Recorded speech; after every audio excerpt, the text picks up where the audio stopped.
નમસ્તે વિદ્યાર્થી મિત્રો, કેમ છો? મજામાં ને? ચાલો આજે આપણે કક્ષા 9 વિષય હિન્દી पद्य 4 છે। कर्ण का जीवन दर्शन। कवि है रामधारी सिंह दिनकर, जिसे आज हम समझने वाले हैं। रामधारी सिंह दिनकर जो है उनका जन्म 1908 और निधन सन 1974 में हुआ था। तो प्रस्तुत खंड काव्य जो है उसमें महारथी कर्ण के जीवन की जो इच्छा है उसको यहाँ पर प्रस्तुत किया गया है। सारे अन्याय को सहन कर कर्ण अपने जन्मजात अपनी महानता जो है, अपना पुरुषार्थ जो है, उन पर वो विजय चाहता है। उनकी बात ऐसे दिनकर जी ने यहाँ बताई है। पांडवों में श्रेष्ठ रूप में ऐसे जो थे वह प्रलोभन सामने आता है। प्रलोभन देने की बात जो है वह चलती है और उसके साथ साथ वह कर्ण जो है वह अपना मित्र दुर्योधन जो है उसे कोई भी कीमत पर छोड़ना नहीं चाहता। लेकिन यहाँ पर ऐसे भगवान कृष्ण जो है वह कृष्ण ने कर्ण को पांडवों पक्ष में लाने के लिए उससे मिलाप हुआ है। यह कथा प्रसंग जो है उसी काव्यांश जो है उससे लिया गया है। हम कविता के भावार्थ को आगे समझें। वैभव विलास की चाह नहीं, अपनी कोई परवाह नहीं, बस यही चाहता हूँ केवल दान की देव सरिता निर्मल। करतल से जड़ती रहे सदा, निर्धन को भरती रहे सदा। तो दिनकर जी ने बहुत अच्छे अपने भाव जो है व्यक्त किए हैं। कर्ण भगवान कृष्ण जो है उससे कहना चाहते हैं कि उसे कोई धन दौलत, वैभव विलास मतलब धन दौलत की कोई ऐसे अपने जीवन में इच्छा नहीं है। अपने जीवन में कोई सांसारिक भोग जो है, सांसारिक सुख जो है उसकी भी कोई ऐसे इच्छा, कोई कामना नहीं बताई। वह ऐसे अपने जीवन में कोई परवाह नहीं करना चाहते हैं कर्ण जी। वह कहते हैं बस कर्ण की इस एक ही मात्र इच्छा है, समझे ध्यान से, कि करतल यानी कि हथेली से जड़ती रहे सदा, अपने हाथों से, अपनी हथेली से दान की पवित्र नदी जो है वह सदा के लिए बहती रहे, सदा के लिए चलती रहे और निर्धन को भरती रहे सदा। निर्धन जो गरीब लोग हैं, जो दुखी लोग हैं, जो पीड़ित लोग हैं, ऐसे लोगों को सदा के लिए सुख प्रदान करती रहे। बस एकमात्र इच्छा कर्ण ने यहाँ पर भगवान कृष्ण के सामने व्यक्त की है।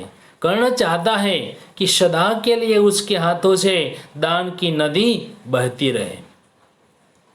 आगे, तुच्छ है राज्य क्या है केशव, पाता नर कर वैभव प्राप्त, चिंता प्रभुत अतल्प्य हास, कुछ चाक चिक्य कुछ क्षण विलास, पर वह भी यही गवाना है, कुछ साथ नहीं ले जाना है। तो कर्ण ने भगवान कृष्ण से केशव कहा कि हे केशव, हे कृष्ण, हे केशव, जो राज्य पाता है, राज्य मतलब जो राज्य आप मुझे देने का प्रलोभन दे रहे हैं, एक लालच दे रहे हैं, लेकिन वह मेरे लिए तुच्छ है, मेरे लिए बिल्कुल निकृष्ट है। चिंता, क्योंकि वैभव पाकर, वह वैभव जो है, वह सुख जो है, वह पाकर मनुष्य को क्या मिलता है? सिर्फ वैभव पाकर ढेर सारी चिंताएं उसके जीवन में बनती है।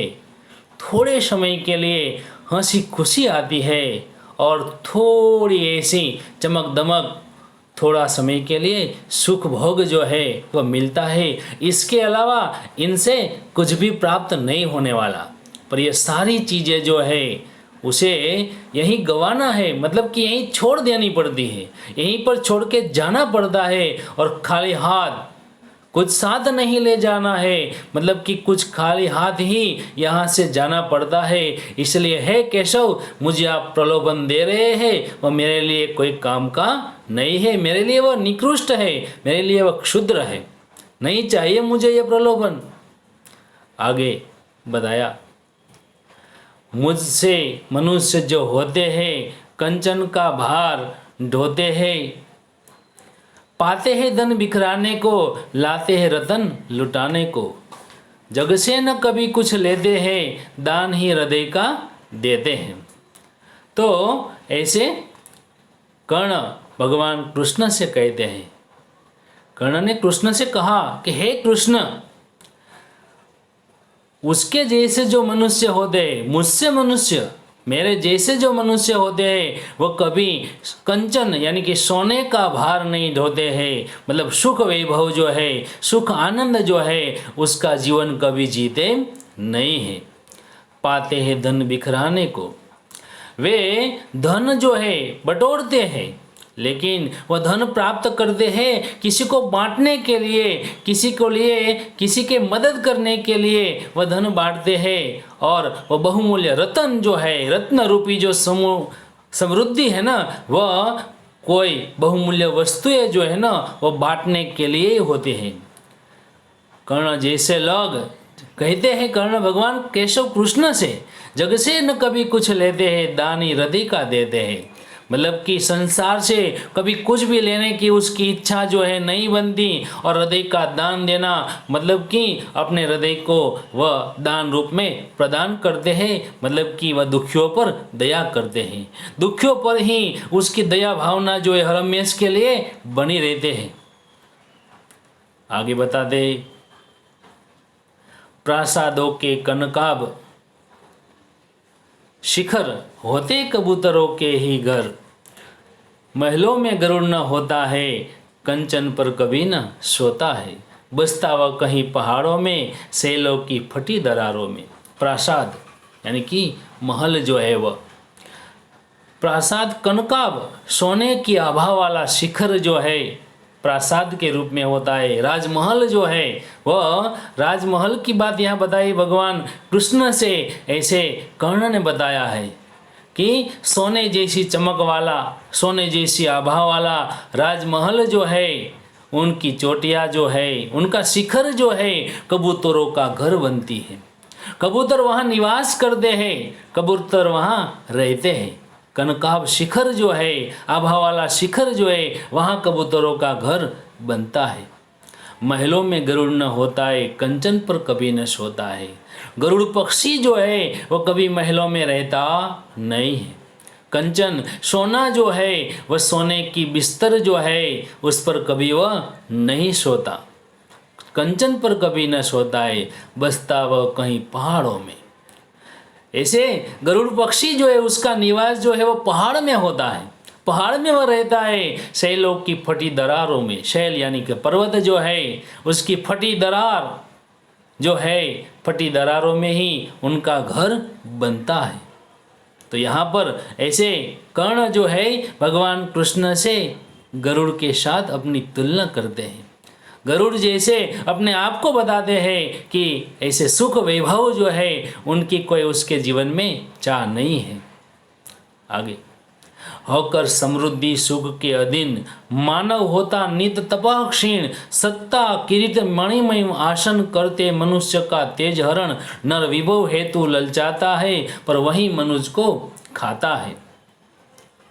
कर्ण ने भगवान कृष्ण से कहा है कि होकर सुख समृद्धि के अधीन, धन दौलत जो है, धन संपत्ति जो है उसके अधीन, उसका गुलाम बनकर मनुष्य जो है ना अपना तप क्षीण, अपना तप और अपना क्षीण यानी तेज जो है ना उसे खो देता है, उसे समाप्त कर देता है, जिससे उनका सत्ता यानी राजपद जो है, किरीट यानी मुकुट जो है, और मणिमय आसन मतलब कि मणियों से जड़े हुए सिंहासन जो है वह मनुष्य का तेज जो है, मनुष्य की शक्ति जो है उसे हर लेते हैं। इसलिए ऐसे उसे प्रभावित बना देते हैं, जिनका कारण है बताते हैं कर्ण भगवान कृष्ण से नर विभव हेतु ललचाता है पर वही मनुष्य को खाता है। मनुष्य जो है जीवन में याद रखे, समझे ध्यान से कि मनुष्य जो है वह विभव धन संपत्ति जो है उनको पाने के लिए उनके कारण लालच अनुभव करता है, ललचाता है। लालच भरी बात जो है उसके जीवन से यह विभव या संपत्ति या सुख के लिए जुड़ी रहती है। पर बहुत बड़ी सुंदर बात जो है यहाँ प्रस्तुत की गई है, पर वही मनुष्य को खाता है, यानी कि वही धन संपत्ति जो है, ये जो धन संपत्ति के लिए मनुष्य ललचाता है वही धन संपत्ति ऐसे उसे नष्ट भी कर देती है, उसे समाप्त भी कर देती है। बहुत सुंदर बात दिनकर जी ने यहाँ पर ऐसे बताई है। आगे, चांदनी पुष्प छाया में पल, नर गले बने सुमधुर कोमल, पर अमृत कलेश का पिए बिना, आतप अंधड़ में जिए बिना, वह पुरुष नहीं कहला सकता है, विघ्नों को नहीं हिला सकता है। चांदनी पुष्प छाया में पल, मतलब कि चांदनी और फूलों की छाँव जो है, मतलब सुख सुविधा जो है, सुख संपत्ति जो है, उसमें पलकर मनुष्य जो है ना वह सुंदर और कोमल भले बन जाए, सुमधुर कोमल, सुंदर और कोमल भले बन जाए, पर अमृत यानी कि ऐसे कष्ट जो है, दुख जो है, पीड़ा जो है, उनका अमृत पिए बगैर, अंधड़ यानी कि आंधी में, अंधड़ और आतप यानी कि धूप में सहे बगैर वह मनुष्य जो है, वह पुरुष जो है, वह पुरुष नहीं कहला सकता है। क्योंकि ऐसे पुरुष के लिए आंधी तूफान जो है वह लड़ने की ताकत है, उसमें वह लड़कर अपने आप को सफलता के शिखर को प्राप्त कर सकता है। वह पुरुष न कहलाएगा जब वह अपने सामने आने वाली आंधी तूफान जो है, मुसीबत जो है, संकट जो है, उससे वह लड़ेगा नहीं। पुरुष वह है जो विघ्नों को सामने लड़ता है, विघ्नों को पार कर सकता है, वह पुरुष कहला सकता है। मतलब पुरुष के लिए ताकत जो है ना वह संघर्ष की है, वह लड़ने की है। आगे, उड़ते जो झंझावातों में, पीते जो वारी प्रपातों में, सारा आकाश अयन जिनका, विषधर भुजंग भोजन जिनका, वे ही फणी बन छुड़ाते हैं, धरती का हृदय जुड़ाते हैं। उड़ते झंझावात यानी कि आंधी तूफान में जो उड़ते हैं, यहाँ तुलना की गई है, ध्यान से समझे। आंधी तूफान में जो पक्षी उड़ते हैं, पीते पीने की बात है, वार यानी जल पानी जो है, प्रपात यानी कि झरनों का। सुंदर बात बताई है कि जो आंधी तूफान में उड़ते हैं, प्रपात झरनों का पानी जो पीते हैं, और सारा आकाश अयन जिनका, अयन यानी घर, सारा आकाश जिनका घर है, विषधर भुजंग, विष धारण करने वाला, भुजंग यानी सर्प जिसका भोजन है, विषैले सांप जिनका भोजन है, वे ही फणी बंद छुड़ाते हैं। फणी बंद, फणी એટલે ફેણ, बंद એટલે बंधन, नाग के बंधन से वे ही गरुड़ जो है ना सांप के बंधन से छुड़ाते हैं, और धरती का हृदय जुड़ाता है, और धरती को शीतलता प्रदान करते हैं। धरती के साथ अपना संबंध जो है वह जुड़ाए रखने का प्रयत्न करते हैं। सुंदर बात ऐसे यहाँ पर इन गरुड़ पक्षी की सापेक्षता जो है कर्ण के साथ जुड़ी गई है। दिनकर जी ने सुंदर विचार जो है, कर्ण के अंदर ताकत जो है, शक्ति जो है, वह गरुड़ के समान की बताया है। गरुड़ के समान का ऐसे कर्ण का विचार है, दानी पुरुष के रूप में है कर्ण। अंतिम आगे पंक्ति, मैं गरुड़ कृष्ण में पक्षी राज, सिर पर न चाहिए मुझे ताज, दुर्योधन पर है विपद घोर, सकता न किसी विष उसे छोड़। रणखेत पाटना है मुझको, अहि पास काटना है मुझको। कर्ण जो है भगवान कृष्ण से कहते हैं कि हे कृष्ण, मैं गरुड़ हूँ, मैं पक्षीराज गरुड़, मुझे अपने सिर पर, अपने मस्तक पर ऐसे मुकुट नहीं चाहिए, मणिमय मुकुट जो है मैं मुझे नहीं चाहिए, मुझे सत्ता नहीं चाहिए। इस समय तो दुर्योधन पर भयंकर आपदा है, विपद पड़ी हुई है, रण मैदान में है, और कोई विष जो है, विपत्ति में फंसा हुआ दुर्योधन मित्र जो है, किसी तरह भी मैं उसे छोड़ नहीं सकता।